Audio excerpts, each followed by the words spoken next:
This is why you need transcription in your cells. It's the key to turning genes into action. Transcription is the first step in gene expression. Imagine it as copying a recipe from a cookbook to use in the kitchen. Here's how it works.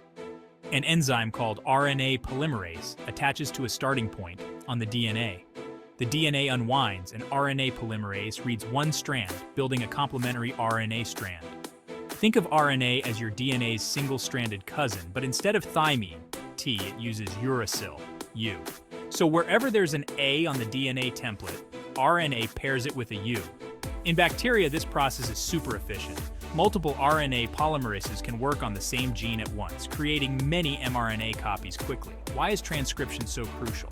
It's the bridge between the genetic instructions in your DNA and the proteins that make everything happen in your cells. Without transcription, those DNA instructions would stay locked up and unused.